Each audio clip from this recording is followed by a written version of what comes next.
Shalom, family. Brother G, once again with another word for the listening ears of the people of Yah. So happy hump day to the Most High and to the people of Yah.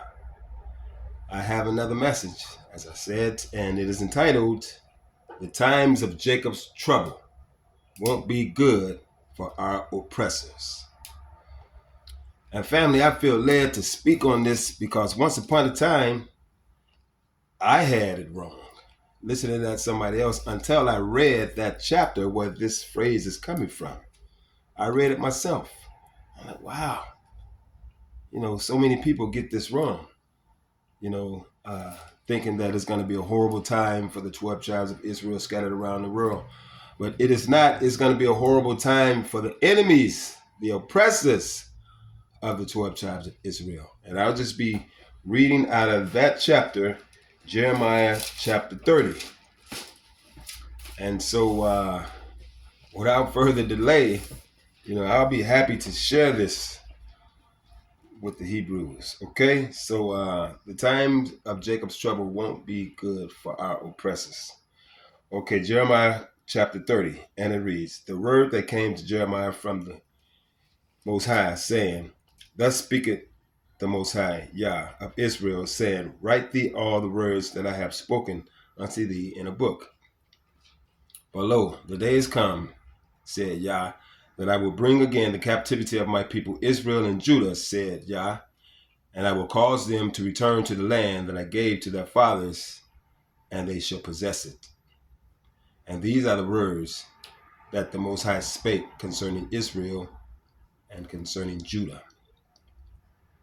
But thus said Yah, we have heard a voice of trembling, of fear, and not of peace. Ask ye now, and see whether a man doth travail with child. Wherefore do I see every man with his hands on his loins as a woman in travail, and our faces are turned into paleness.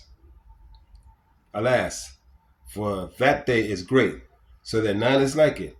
It is even the time of Jacob's trouble, but he shall be saved out of it.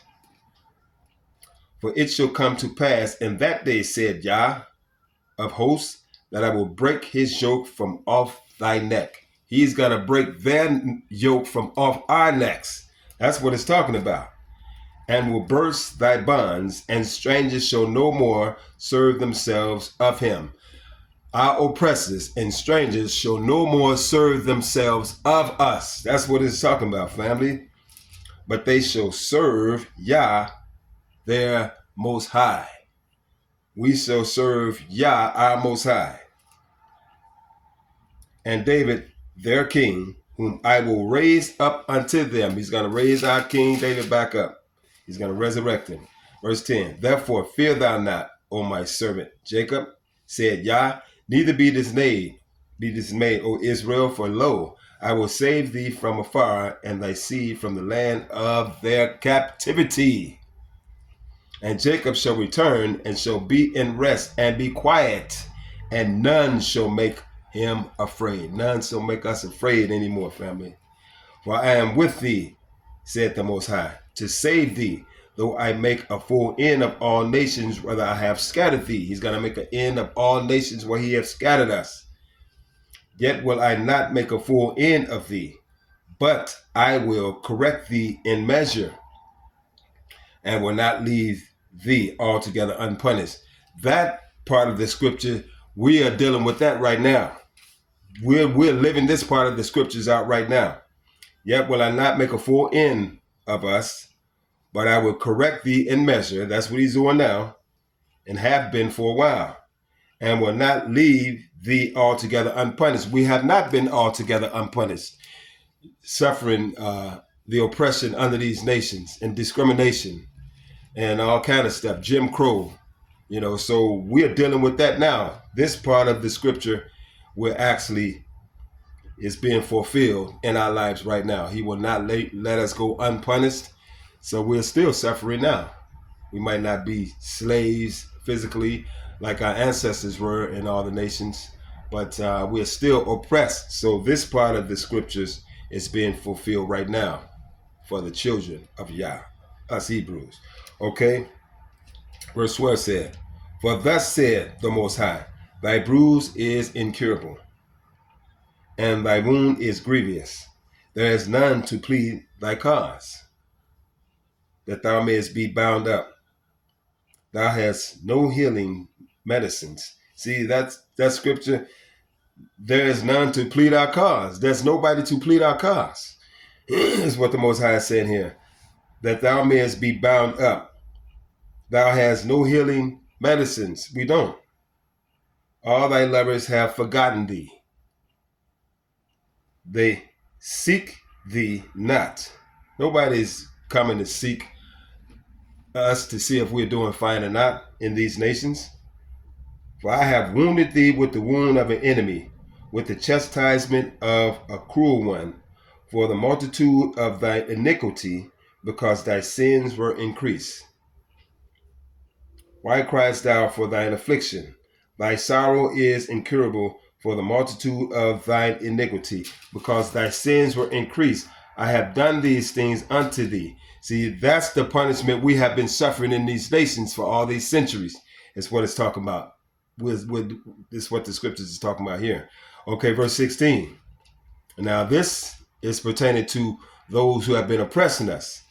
This is for them. Therefore, all they that devour thee shall be devoured, and all thine adversaries, every one of them, shall go into captivity. This is what's going to happen to those who have been oppressing Jacob, the 12 tribes of Israel. And they that spoil thee shall be a spoil, and all that prey upon thee will I give for a prey. He's going to return it right upon them, just like they did it to us. It's saying here, for I will restore health unto thee. We will be restored, he's saying, and I will heal thee of thy wounds, said the Most High, because they call thee an outcast, saying, This is Zion, whom no man seeketh after. Thus said the Most High, Behold, I will bring again the captivity of Jacob's tents, and have mercy on his dwelling places, and the city shall be builded up upon her own heap, and the palace shall remain after the manner thereof. And out of them shall proceed thanksgiving and the voice of them that make merry, and I will multiply them, and they shall not be few. I will also glorify thee, and they shall not be small. Their children also shall be as aforetime, and their congregation shall be established before me. And I will punish all that oppress them. He's going to punish all the people who have been oppressing us. Okay? And their nobles shall be of themselves. Our nobles will be from our own people, he's saying here. And their governors shall proceed from the midst of them, from us. Our governors shall proceed from us, our people. And I will cause him to draw near, and he shall approach unto me. For who is this that engage his heart to approach unto me, said the Most High. And ye shall be my people, and I will be your Elohim. Behold, the whirlwind of the Most High goeth forth with fury, a continuing whirlwind. It shall fail with pain upon the head of the wicked. Okay, the fierce anger of the Most High shall not return until he have done it, and until he have performed the intents of his heart. In the latter days ye shall consider it. Verse 31. At the same time, said the Most High, will I be the Elohim of all the families of Israel, and they shall be my people. Praise Yah. So, this is good news for the children of Jacob. This is good news for us. The times of Jacob's trouble is good news for the 12 tribes of Israel scattered around the world into all nations. So people, if you've ever been taught that it's going to be a bad time for the 12 tribes of Israel and we shall be saved out of it, it's not going to be a bad time for us at all. It's going to be a bad time for all the nations of people around the world who have been oppressing the Most Highest 12 tribes of Israel, which is Jacob. Okay, so this has been The times of Jacob's trouble won't be good for our oppressors. I hope you got some understanding in Yah's name. So until next time, may Yah bless you and your families. Stay safe and peace. I'm Brother G, and I'm out.